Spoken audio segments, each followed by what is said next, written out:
bravado from Jubilee that look at how hopeless these people are. The mother of all chaos? Yeah, then what we saw actually cannot, from a ruling coalition, I mean, it will not be fair to give them a mark of 2 out of 10. That is still very generous. So what I expected from them was, after the bravado and after the various statements by the head of secretariat, was that he would have what the primary indication that it was going to be chaotic was. There was no roadmap about how, what, when would be done. What there were instructions about individual small procedures, about you do this there, do this there, but there was no direction on how to get there. So as a result, everybody took their own route to go there. As a result, the secretariat was issuing statements that were rather bold but empty, and the aspirants were issuing their own guidelines, and the voters were demanding basically a sound organization for them to cast their votes. All right, we're getting deeper into that, Prof. Yes. Your quick analysis, Brian. Yeah, actually from the look of things, from the way the Jubilee Secretariat started assuring the country and especially the supporters of Jubilee that all will be glossy, all will be seamless in terms of preparations that they had took into account, giving us, those 5, measures, security measures that they had put in place, only known by 5 people. And from the way they used to, articulate issues, you could think that these nominations will be conducted in heaven, where there will be any issue coming out as far as disgruntlement is concerned. But to the chagrin of the supporters, it came to be absolutely something different. It was a total debacle. But again, we also have to understand that as they acknowledge themselves, especially the top brass in terms of the management of Jubilee Party, they acknowledge that they really underestimated the magnitude of the work that was ahead of them in terms of preparations. They underprepared, as they said, or the president would want to assure us, but they were not really not prepared, but they were underprepared, as he told us. But again, we also ask ourselves the big questions, really, whether, although these are something that perhaps I might be preempting, whether really political parties are up to the task in terms of conducting their own political party nominations. I think that Akisa is a debate for another day, but as of now, I can say they are not ready for the task. How about the ODM? Quite shambolic, as he said it. We thought they were shambolic, but came Jubilee, now it became more shambolic. But again, we also want to say that I don't want to say that I can compare both of them, because actually ODM was just doing it in piecemeals, 1 county or 2 counties at a go. But Jubilee did a sort of wholesale sort of affair.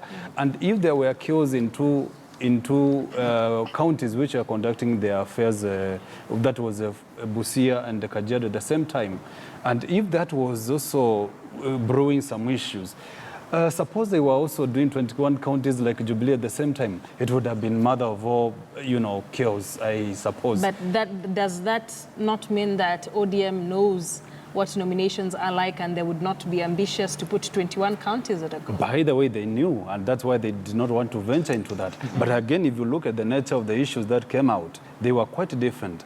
ODM had issues to do with numbers which were exaggerated, but ODM had issues to do with logistics, where ballot papers were not printed enough, and that to me would have been the least issue that we would have expected from a party which is so much bankrolled in terms of finances and resources.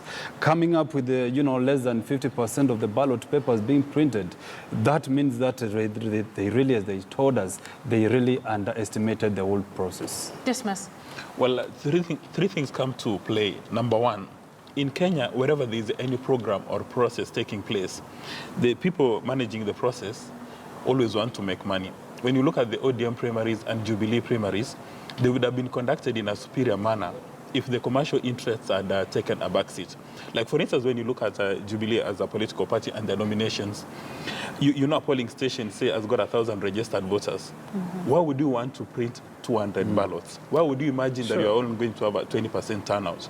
2 things come out. Either you want to save money by printing 20% and you save the other 80%, which you misappropriate, or maybe as the party primaries are going on, you are negotiating a deal to buy a property somewhere, or number two, you immediately want to steal elections. Because Akisa, look at a scenario. Yeah. If I'm competing against Professor Tumbo and our agents go to a polling station, we know you have 1,000 registered voters and you only have 200 ballots. Immediately my agents and his agents will start asking, where is the balance of 800? Where is it located? Where is it situated? So when I saw Raphael Tuju saying that from by-elections and other party primaries before, the voter turnout on average is 20%, so we decided to print 50%, I thought that was a bit shocking and unplanned for, actually unacceptable. And I thought maybe Tuju was under a lot of pressure. Yeah. But not the following day when the president confirmed that in fact the problem was printing fewer ballots, that really is worrying.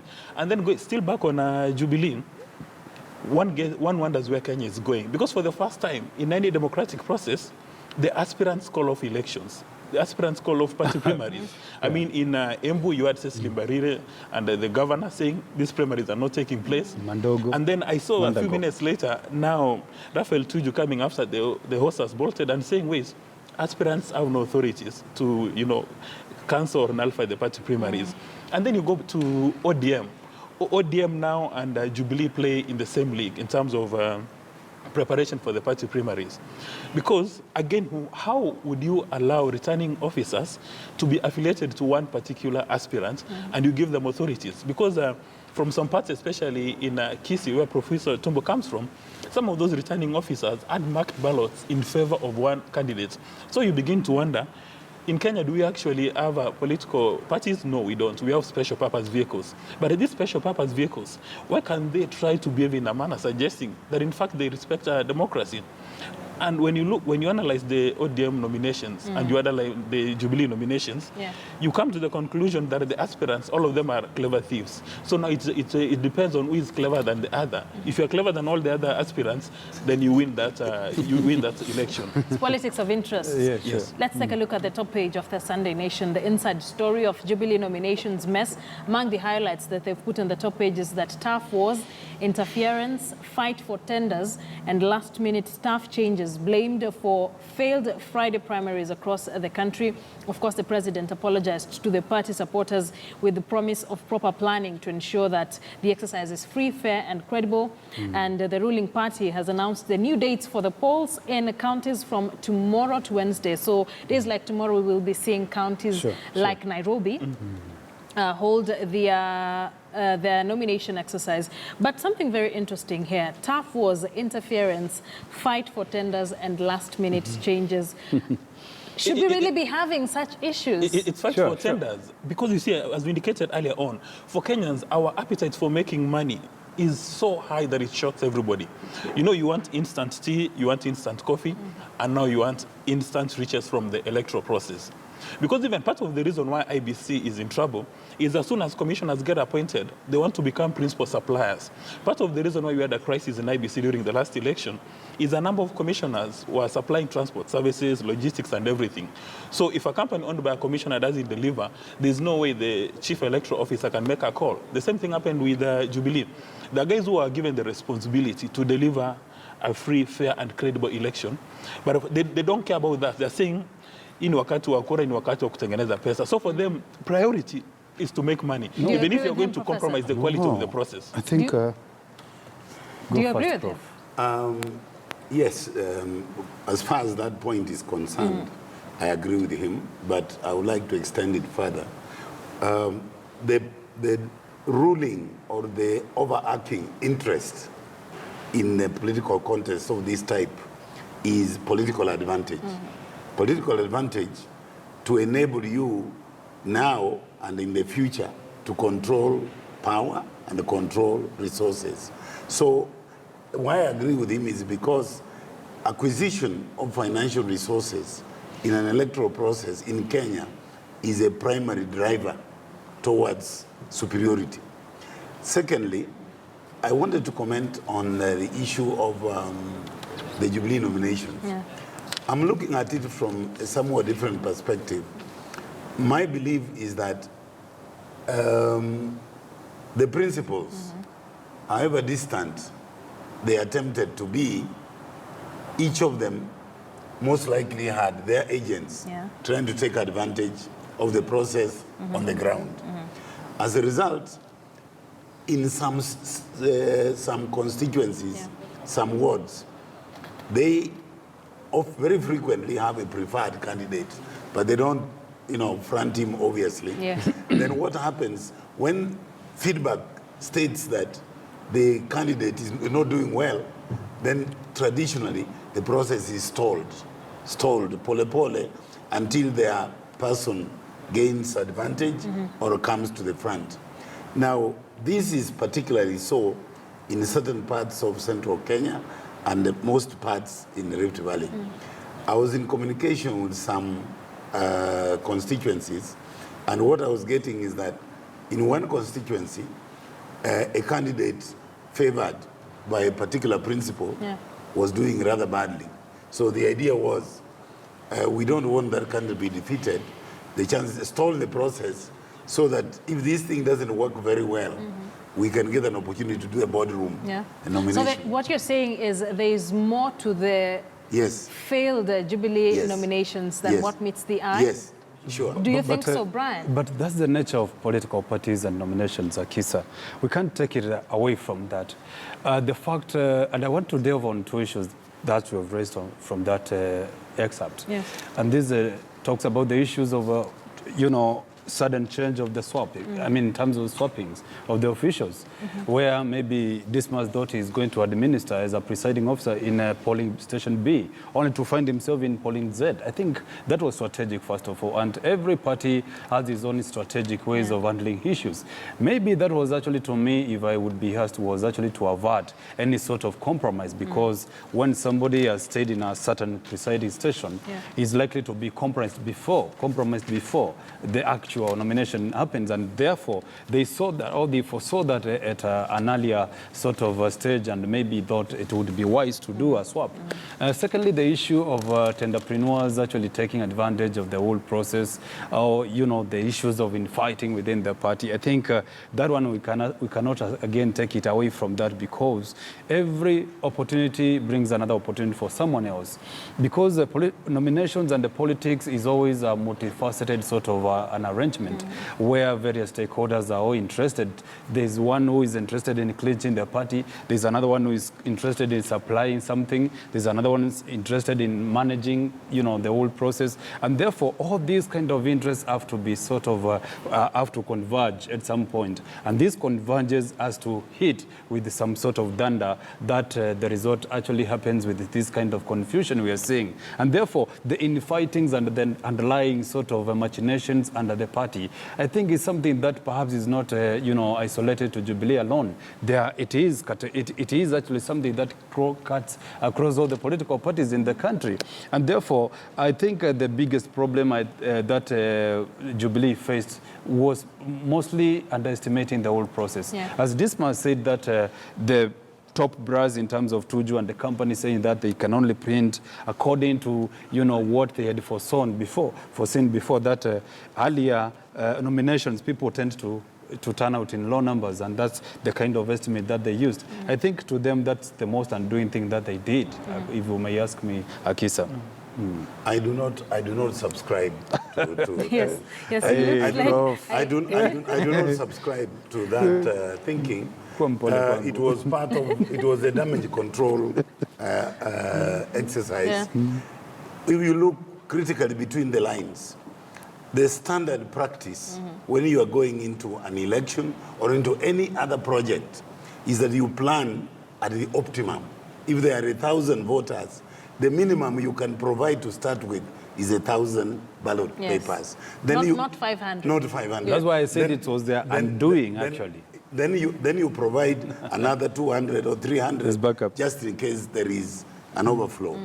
It's my sincere opinion that what actually happened was an attempt, one, to save money. So in an attempt to save money so that it could find to other channels, not really. People did not do what they're supposed to do. Secondly, I'm one of those who thinks fairly strongly that the Jubilee Secretariat did not develop a primary conducting framework so that you go from stage 1, stage 2, stage 3, and in that there are sub-stages in each one. So what, they were all over the place? Yes, they were all over the place, serving vested interest here, there, everywhere. As the result, what the voter was looking for was not on offer. What you saw was what some of the aspirants plus the principals playing games along the line, and the voter ended up being victim. When two elephants fight, the grass suffers. That's what you saw. Dismas, if at all you agree, first of all, do you agree with Professor? There are two reasons as to why these party primaries collapsed in both political parties. Number one, the people who are managing the process, a number of them, their primary interest was to make money. If you are Raphael Tuju and you've been on all major TV stations saying we are producing a template, that we are going to teach Kenya and ODM a lesson on how to run party primaries, Yes. one would have expected that you've done the critical path analysis to be sure that what must we do for the election to be a success. And for election to be a success, we know democracy is expensive. You have 1,000 registered voters, you have to print 1,000 ballots. No two ways about it. Because if you don't have those 1,000 ballots, you are creating suspicion. And from insider information and reading the body language of the president and his deputy, for the first time you could see a president who is annoyed. And one can only imagine what happened inside in those rooms when there was nobody else. Because Jubilee says they've got a lot of money. They got about 800 million from the aspirants. Why would it be, why would you want to print 20% of the ballots? Why would you imagine it's only 20% voter turnout? You'd rather have 100%, you print 100% ballots, then the rest you can recycle for toilet paper or other stuff. But there's no way.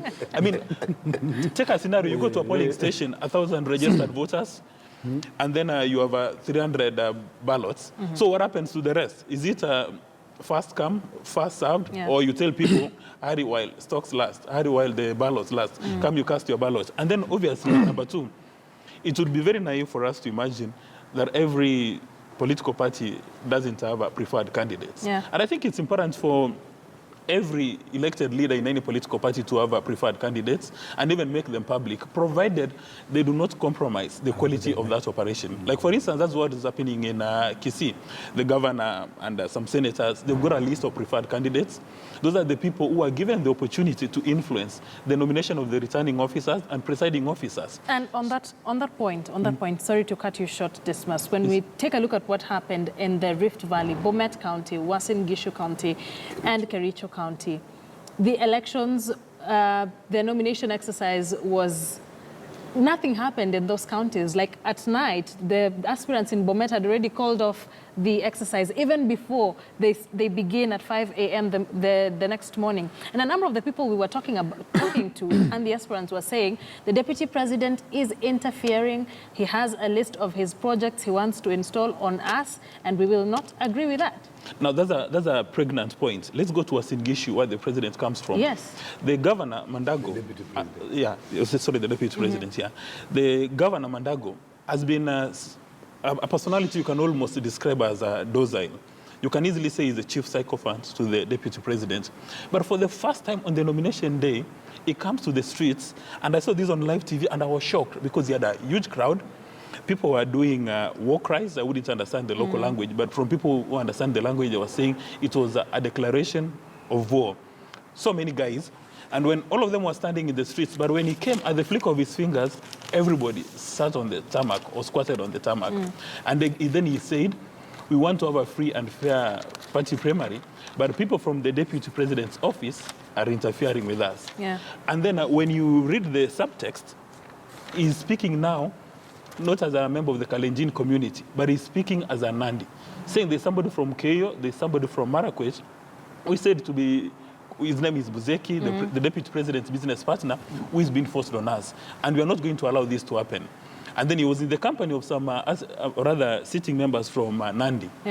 And now when you look at that, then the a day before, you have Isaac Ruto joining NASA. And then Isaac Ruto now starts laughing off at Jubilee, saying, you guys, wait a minute. For the last 4 years, I've been telling you that the Jubilee Party primaries will not be free and fair. I suspect wherever Isaac Ruto is right now is having the last laugh. He actually held a rally in Eldoret that very day when the elections were clearly bungled. Yeah. Now, the takeout from this, it has exposed the underbelly of the president and his deputy.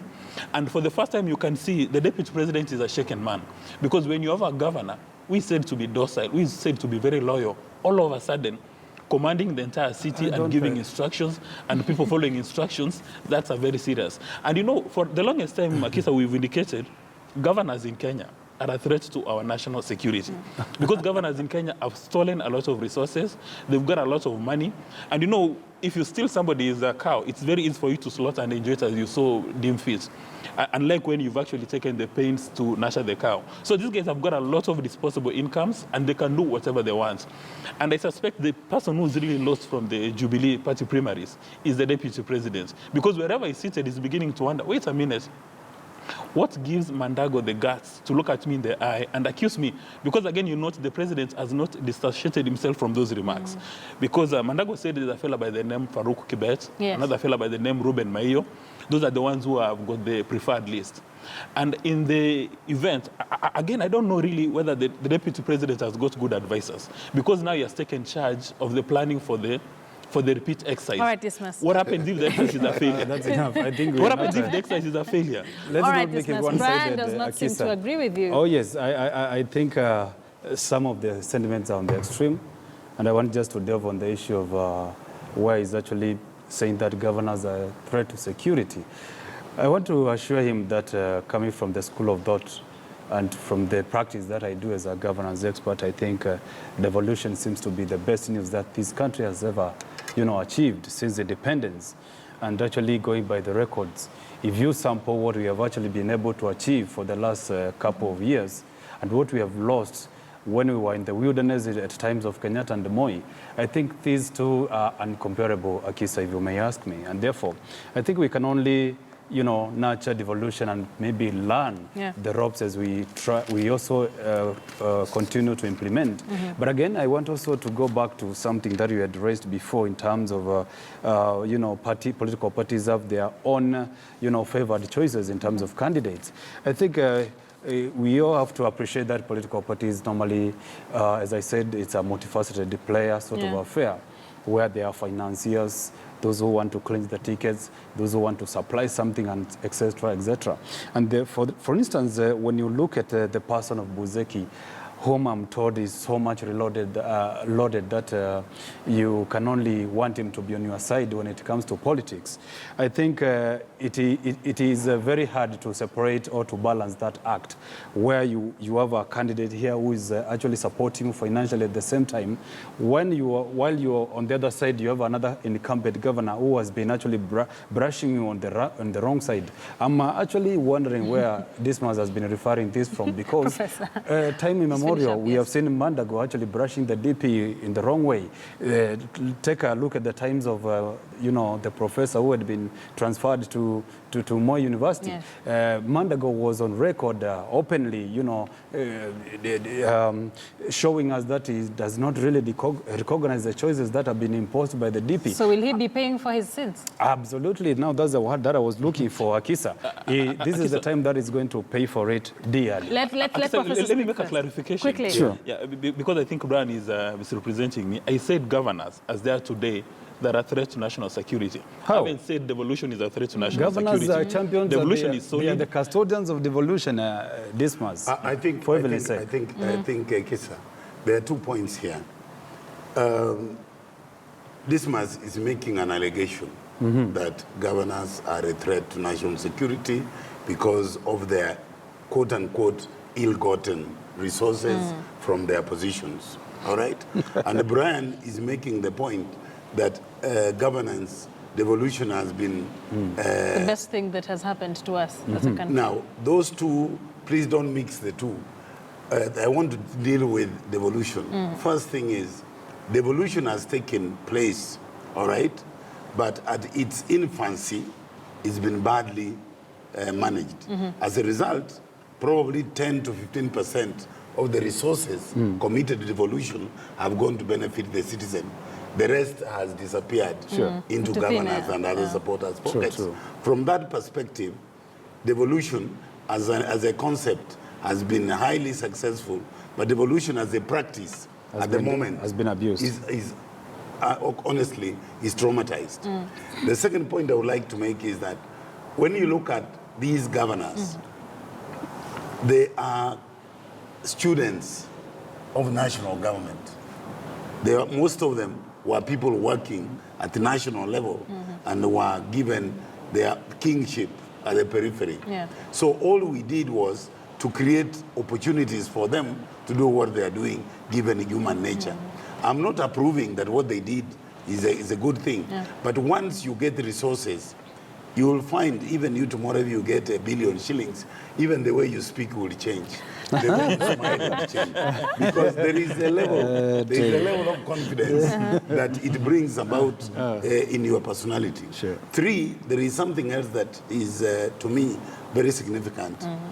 There is this thing in our system that we are unwilling to follow our own rules. We make rules, we make arrangements, we make plans, but when it comes to implementing them, we behave like it's immaterial. You look at the way Parliament behaves, you look at the way the presidency behaves, you look at the way governors behave, we are basically, we are socially incompetent. Emotionally, we are incompetent. All right. And I want to finish by saying this. It is extremely important, to realize that all these things that you are seeing, the mismanagement and everything, is not accidental. It's not accidental. It is all part and process of getting advantage, unfair advantage.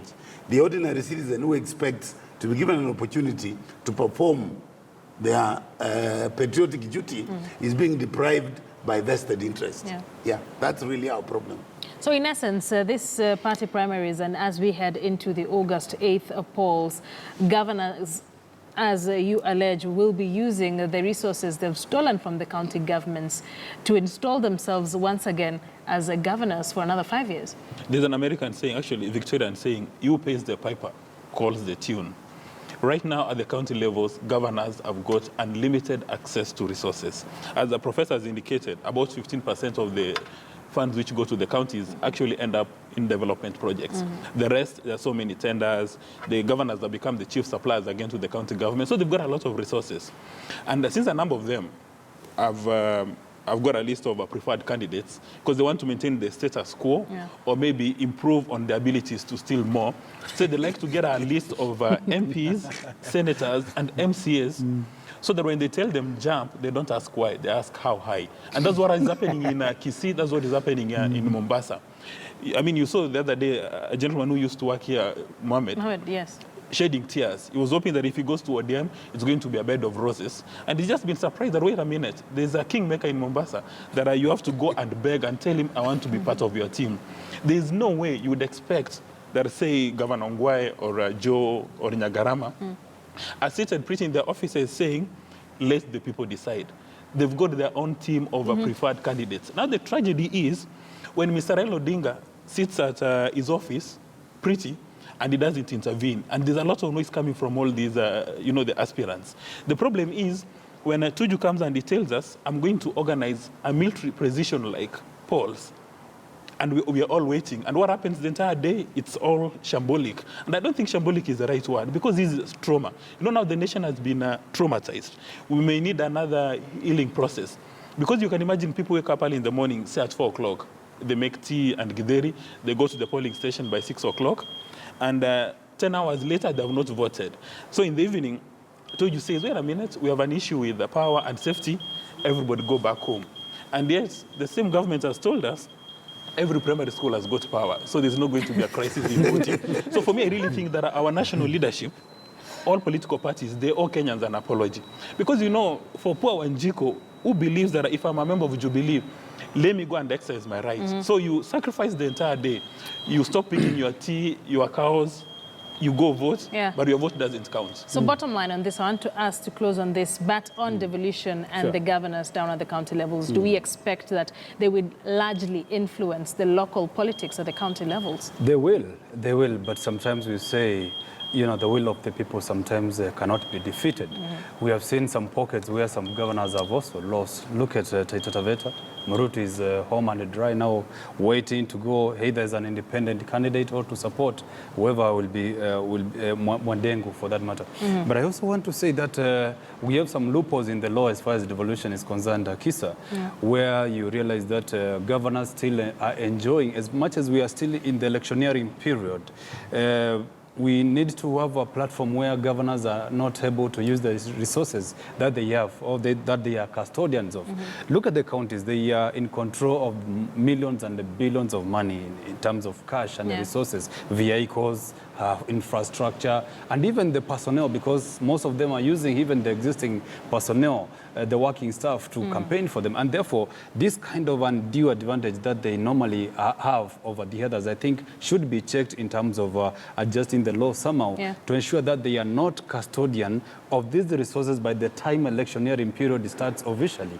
And because this seems to be something that perhaps we overlooked in our constitution, and we overlooked it in the sense that when you look at the spirit of devolution, it had to be detached seriously from the issues of politics of the day. We needed this to be a standalone sort of issue where... Unfortunately, it has been largely political. But Akisa, would you say the All same right, of we the have 2 minutes. I would let the professor... Would you say the same of the national governments? Yeah. That now President Kenyatta needs to stop using state resources No, not really. as he campaigns? Or is it going to be limited to governors? No. Look here, Dismas. I want you to take this as a serious issue from me. Look here. Look at the roles that the president takes in terms of being the commander-in-chief of the armed forces, in terms of being the chair of the security apparatus in this country, in terms of being the chair or in control of all those sectors which have not been devolved. Devolved. We have state governments. No, look here, Dismas, with all due respect, you cannot let the president, or you cannot detach the president as the commander-in-chief from these kind of roles simply because we are going for an election. All right, Brian, let the professor have the last word on this. It's all right. Actually, what these two gentlemen are arguing about is about incumbency. Incumbency, whether at national or at county levels. Yes. Incumbency is a major factor in determining the political direction both the country and the county. As you have rightly stated, the president has all these at his disposal. That's why I sometimes want to cry when you hear him saying, "Nitafanya nini?" Right? Two, the governors, in addition, actually they don't have as huge a machinery as the president. Yes. The only thing they really enjoy is the recklessness in access. What could be huge than money, Prof? Just a moment. All right. Can I tell you, there are things that are bigger than money. Money is one. Two is power. Power, in other words, you've got instruments that allow you to do certain things. But can you have that without money? The guy without money, Good question. the guy with the money can't do. And then there is the other thing. When you have instruments of power, it is easy to manipulate them to create an impression of things really that are non-existent, but which are credible. Now, in this whole process, in my view, what you're talking about is what should have been. Sure. At the moment, the scenario is the governors are going to play their card, their hand, as well as they can to gain advantage. All right. To some of them, it's going to be catastrophic because some of them are going to end up alienating people that could actually have helped them to survive. All right. Let's now take a short break. We'll be back with the main topics here on KTN Sunday Edition. We'd love to hear from you. You can tweet us at KTN News, at Akisa Wandera as you follow the discussion. I will be sampling a number of them. You can also call in. The numbers will be put on your screen. But for now, let's take a short commercial break. Don't go too far. We still have a lot more interesting discussions coming up for you.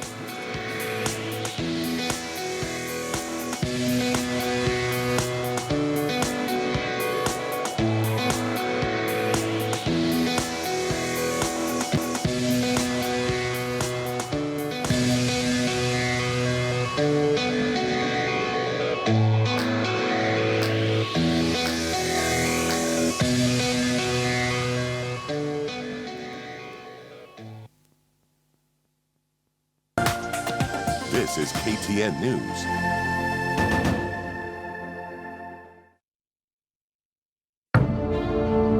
Right, so the COP has stopped the traffic. Where was I? I was telling you about Morning Express, and Morning Express comes to you every weekday, 6 to 9 a.m. Now, why should you watch Morning Express?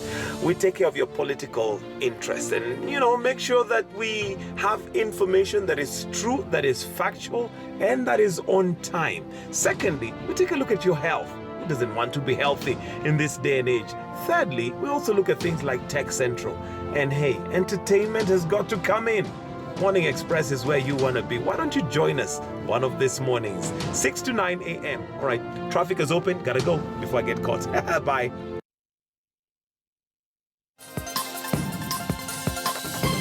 As the party leader of Jubilee, I would like to assure all members of the Jubilee Party, as well as all aspirants, that our party has worked hard and invested very heavily to ensure a free, fair, transparent, and credible primary.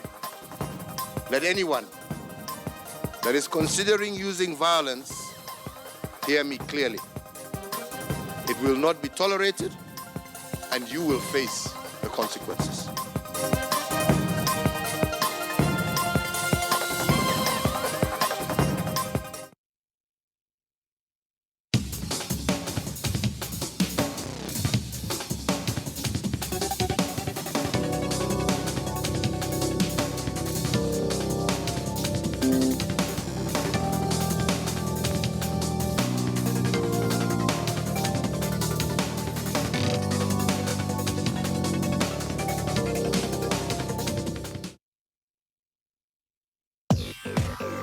Are you an aspiring politician in the 2017 election? Listen up. Over 90% of the Kenyan population own mobile phones. Mobile subscription now stand a striking 38.5 million. 12.2 billion SMSs were sent between July and September 2016. Imagine that. Go ahead and make that smart move. Engage with your constituents using the mobile phones. Sign up for a personalized short code today to mobilize your votes. Remember, engagement is the key to victory. Give them a chance to know you better. Jipange vizuri kuingia ofisini. For more information, send the word election to 22151 or contact Victoria on 0798 474 425 or Victor on 0798 474 426. Simama usikike.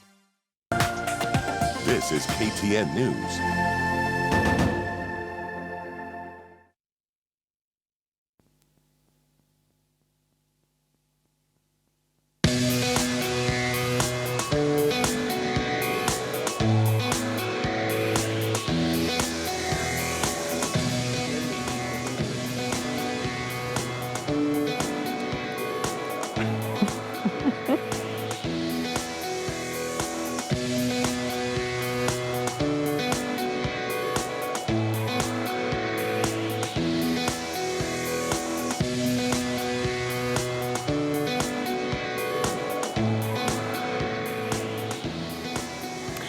All right, welcome back. You are watching KTN Sunday edition. We're now on to our main discussions here with my panel, Professor Weri Tumbo, political commentator, Brian Mutie, governance expert, and Dismas Mokua, who is a political risk analyst. It took a while before I get used to calling it that.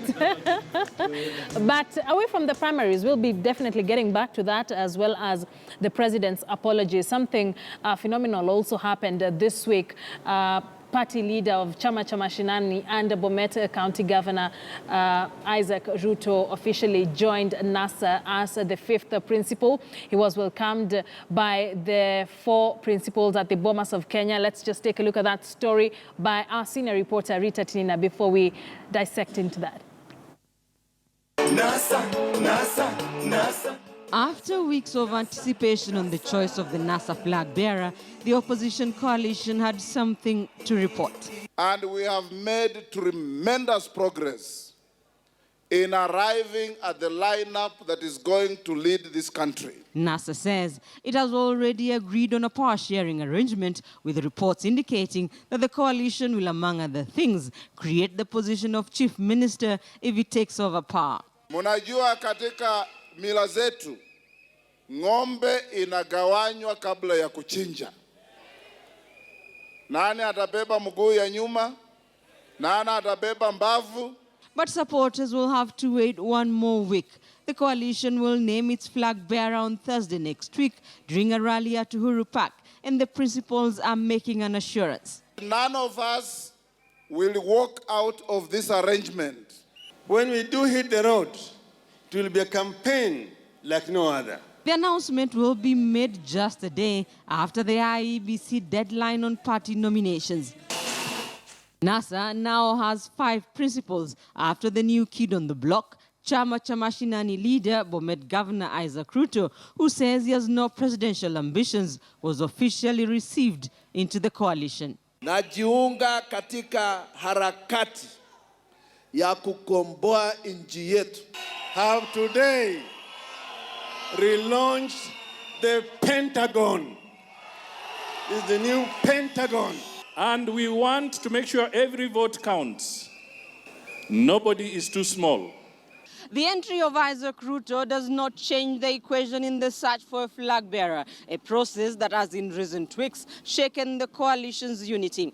With next week's much anticipated announcement, the coalition will be preparing to hit the ground running in its presidential campaigns. Rita Tinina, KTN News. All right, that story by our senior reporter Rita Tinina brings us to our discussion at this point. The fifth principal of NASA, Bomet Governor, joining the National Super Alliance, and of course, together with his party, Chama cha Mashinani. He says he brings in 1.2 million voters to the NASA basket. Do you agree with him? I'm not sure about the 1.2 or 1.5 million votes, but he will certainly bring some votes.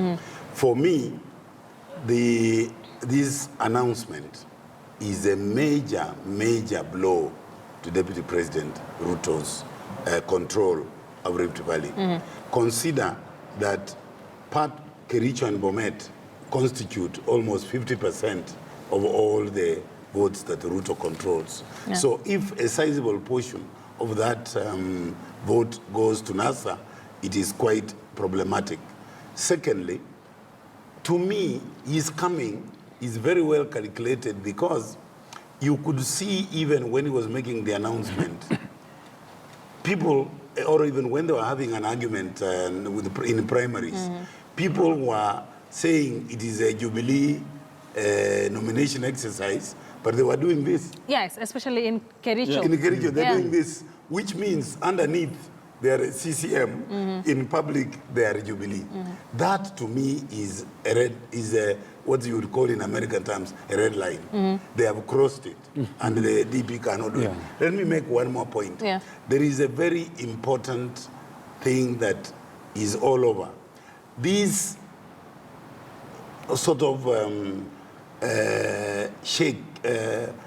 vibrations underneath Rift Valley, which seem to be evidence that there is discontent, itself should be worrying Jubilee like hell. Let nobody put on what you might call a brave face on this. This is something they must go to work on very hard, with the view to persuade, not to bully. Because the Deputy President campaign approach is you get bullied into submission. Now, in this particular circumstance, what is required is persuasion, is negotiation, is pleading. Otherwise, I think it has potential to create trouble. Brian, this move by Isaac Ruto has been termed as the biggest political gamble of this particular election that we are heading into. Do you agree with that? Do you think it's a risk for him? It is. It is a big risk, and Dismas will actually ascertain to that when he takes over. Why are you so sure about that? As a risk analyst, of course. Thanks for the credit. Yeah, of course.